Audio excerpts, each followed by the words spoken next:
création, tu as adoré ton travail, tu as adoré ta promotion, tu as adoré, tu as mis à la place d'autres choses. Tu ne peux pas produire des choses qui sont vraies, qui sont pures, qui sont honorables et dire de louanges si tu n'adores pas Dieu ou tu n'es pas, parce que je peux parler que l'attention, je suis soumis à Dieu. Alléluia. Amen. Vous savez, quand Dieu dit ça, ce n'est pas de la blague.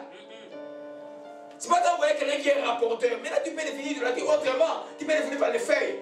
Tu vois quelqu'un qui est rapporteur, tu vas dire c'est qu'il est idolâtre. Tu peux prendre tout ce qu'elle dit un par un. Si tu es dans la vie de quelqu'un, derrière ça, il y a l'idolâtrie. Soit sous forme pure, donc adoration de la création à la place de Dieu, soit sous forme de la cupidité, qui est très généralisée dans les milieux chrétiens. Hein? Et il y a les chrétiens qui ne peuvent pas. Il y a quelqu'un à l'époque, j'avais testé quelqu'un. J'ai dit, quand il n'avait pas de voiture, il était sous le temps. Alors maintenant, il a eu sa voiture. Je devais aller à New York. C'était un serviteur de Dieu. Je dis, prête-moi ton auto, je vais aller à New York avec la famille. Ah, il était transpiré, transpiré. J'ai des raisons, j'ai compris. Il m'a pas donné.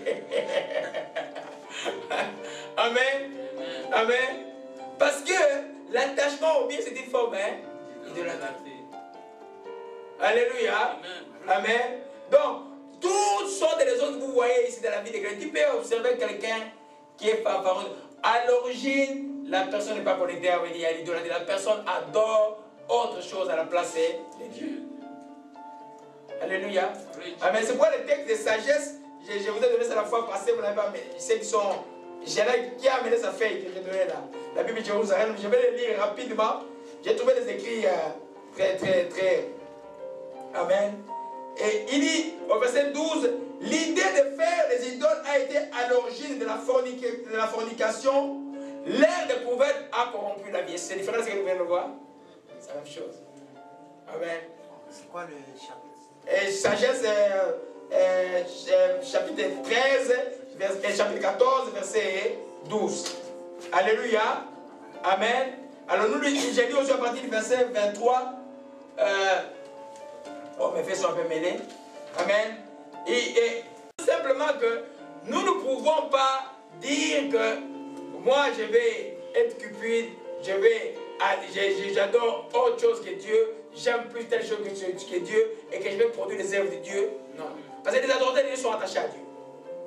Les adorateurs de Dieu sont attachés à Dieu. Même si ça leur coûte l'honneur, ils vont obéir à Dieu. Ils vont obéir à Dieu. Parce qu'adorer Dieu, c'est aussi obéir son commandement. Simplement. Ils ont obéi. Même si ça me coûte très cher. Par exemple, on parle des cas de divorce chez les chrétiens. Si je sais qu'il n'y a pas d'adultère, je ne peux pas divorcer. Même si je suis dans un feu qui me brûle partout. Parce que je vais avoir des problèmes demain avec Dieu. Je vais avoir des problèmes. Ah, s'il y en a là, j'ai le choix de pardonner et de répondre ou de dire, je me défile. Alléluia.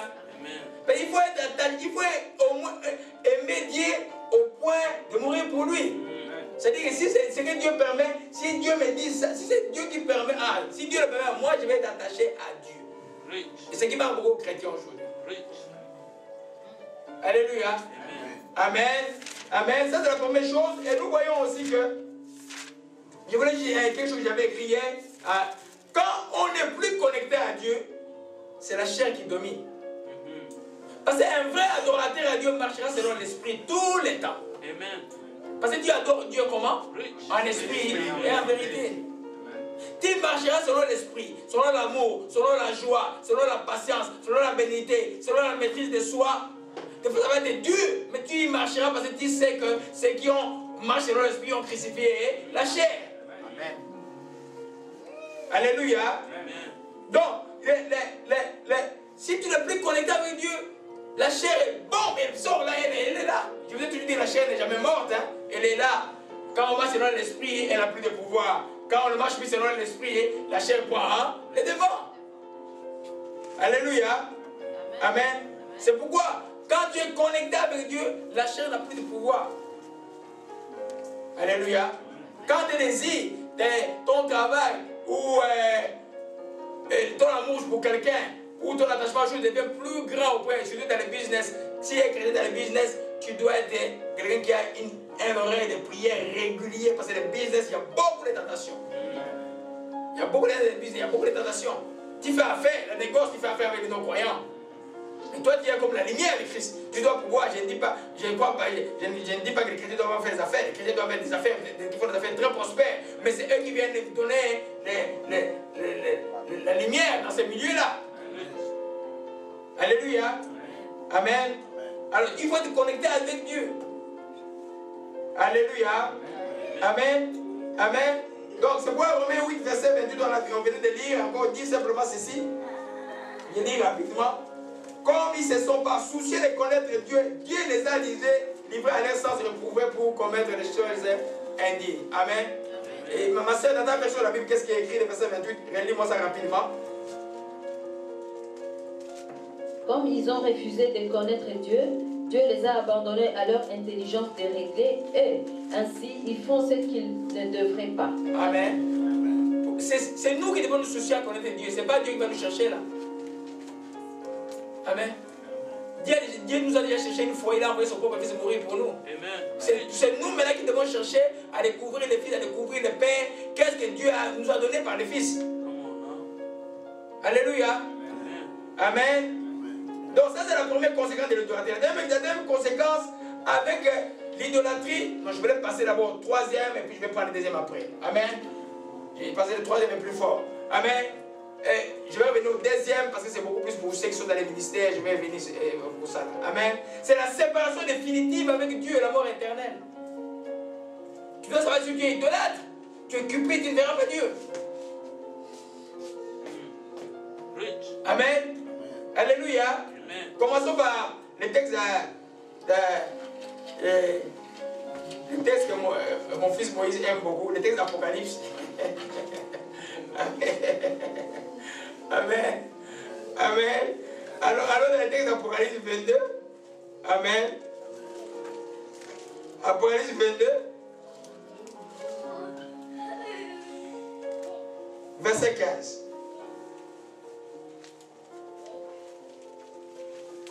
Alléluia. Il est écrit dehors.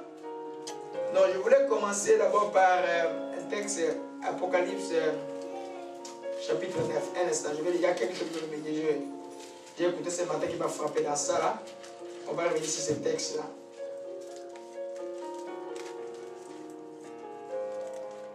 Alléluia. Apocalypse chapitre 9.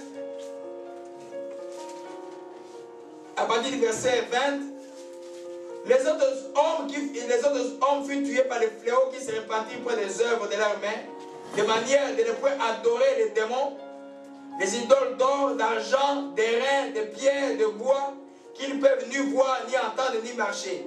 Ils se répandirent pas de leur maître, de leur enchantement, de l'enchantement comme envoûtement, de leur impudicité, de leur vol. Amen. Dans cette époque, tous étaient consumés. Alléluia. Parce qu'à un moment donné, je vais revenir sur ça, il y a une loi de Dieu. Non. Oh Seigneur, aide-moi d'aller calme avec ça là. Amen. Alléluia. Amen. Vous savez, il y a une loi de Dieu qui est écrite dans la tête d'Apocalypse qui dit que ceux qui sont purs deviennent encore purs. Et ceux qui sont impurs, nous sommes déjà dans ce temps-là, mes bien-aimés. Il faut faire attention à ce temps ici où tu es. Parce que si tu fais attention de demeurer dans l'idolâtrie, tu vas encore devenir pire. Ce qui est écrit dans le texte des Romains que vous avez de voir, on le verra visiblement. Alléluia.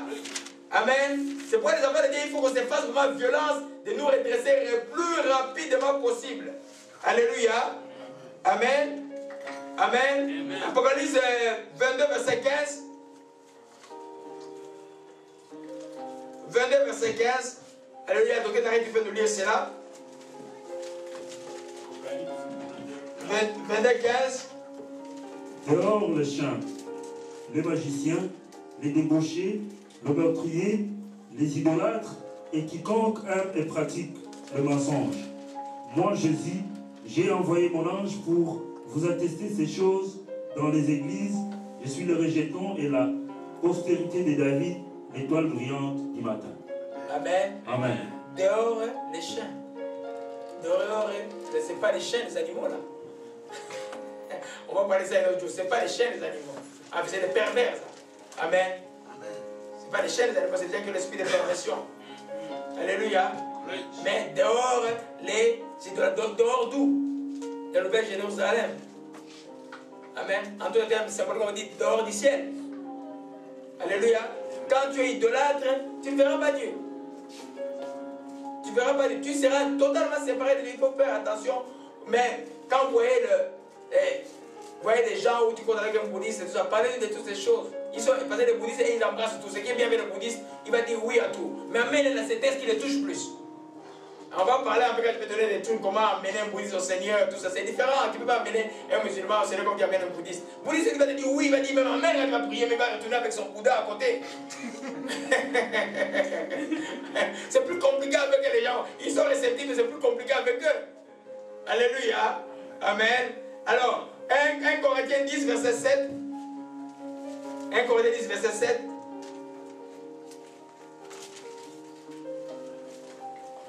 Amen. 1 Corinthiens 10, verset 7.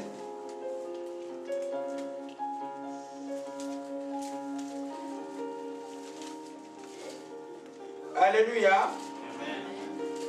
On va lire ça rapidement.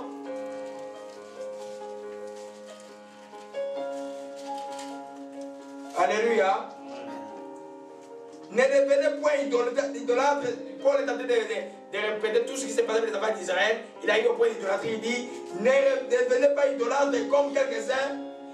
Selon qu'il est écrit, le peuple s'est assis pour manger, boire et se livrer pour se divertir. Ne nous livrons pas à l'impudicité comme quelques-uns d'eux qui se livraient de sorte qu'il en tomba 23 000 en un seul jour. Ne tentons pas les Seigneurs comme les tentaient quelques-uns et qui périt par les serpents. Ne murmurez pas, il continue toute le méfait que les enfants d'Israël avaient fait à l'époque. Au verset 14, il dit, c'est pourquoi mes bien-aimés, fuyez l'idolâtrie. Alléluia.